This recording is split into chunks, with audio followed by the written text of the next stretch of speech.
Welcome to the Self-Storage University podcast, where you will learn the correct way to identify, evaluate, negotiate, perform due diligence on, renegotiate, finance, turn around, and operate self-storage facilities.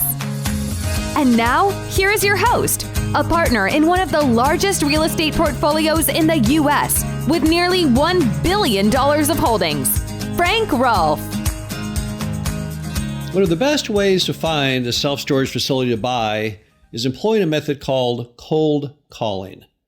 A combination of talking to brokers, direct mail, cold calling, and online listings has always been the hallmark of very good deal flow.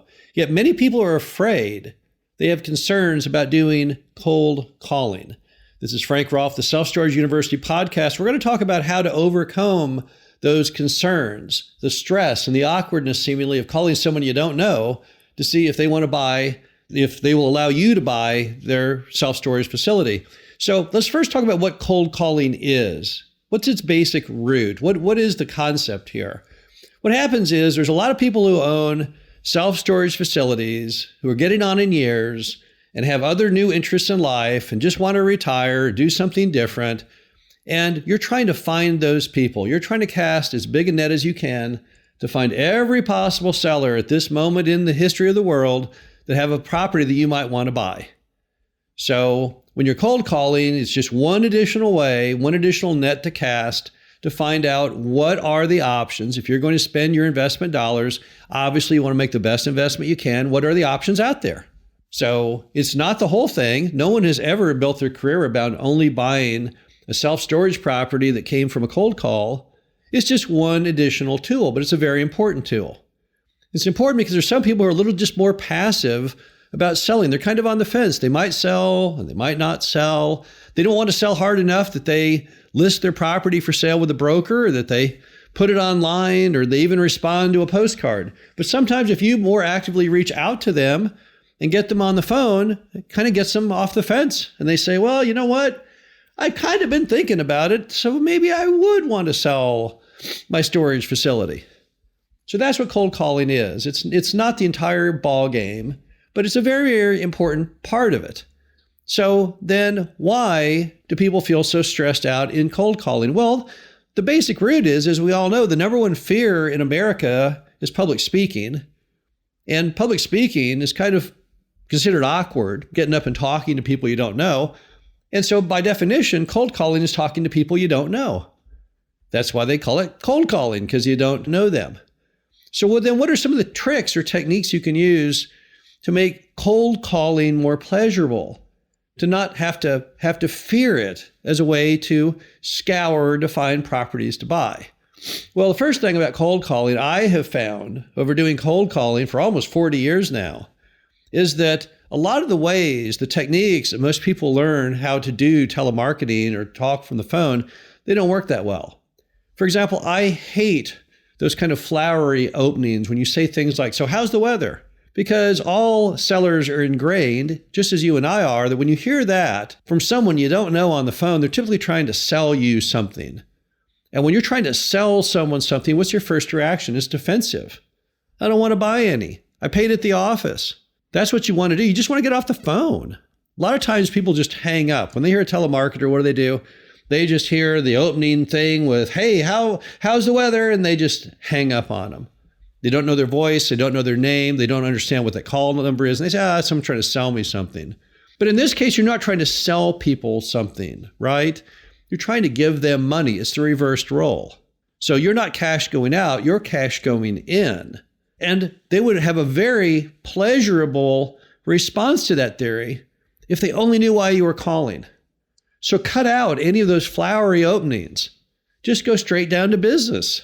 Just say you were calling because you're interested in buying their self-storage facility. The minute they hear those words, the demeanor completely changes. Because then they know you don't want them to get out their credit card or get out their checkbook, but instead you want to potentially get out your checkbook. And they react very positively to that.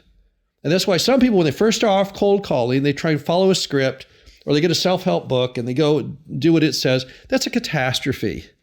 Instead, just tell people what you want. Let them know on the front end they don't have to worry.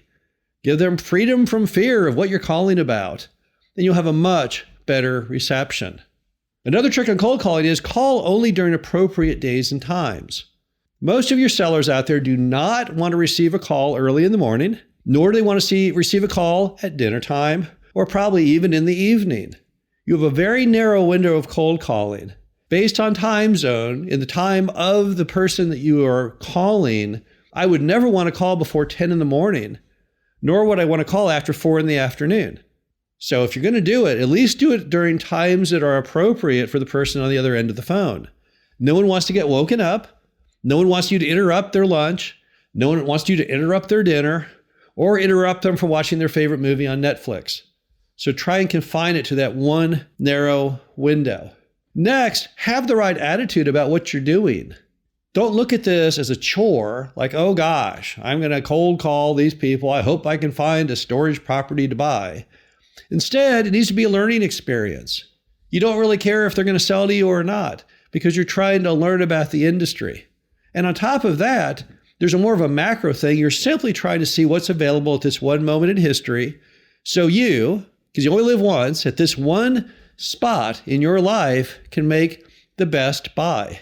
So it's kind of a scientific experiment.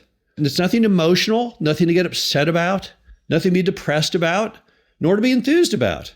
You're simply trying to build a list that tells you how many different properties there are out there for your investment dollar. And the whole purpose being that every dollar you spend on one property is a dollar less you have to spend on another. So as a result, you want to build as big a deal pipeline as you humanly can, and this is one of those tools. But understand that, and don't get that worked up about it. You may never find a deal from cold calling. If you call and talk to 100 sellers, and you end up not buying any of their properties, but buying something instead from something you found from a broker, that's not a bad thing. That simply means you did your job. You looked and found as much as you could that was available for sale, and you can go to your deathbed knowing you did everything you should have done. Certainly no reason for embarrassment, no reason for failure. You just did exactly what any smart buyer would do. And you also will learn a lot. When you talk to these people, they're often from the greatest generation or the silent generation, much better people than most boomers or millennials would be.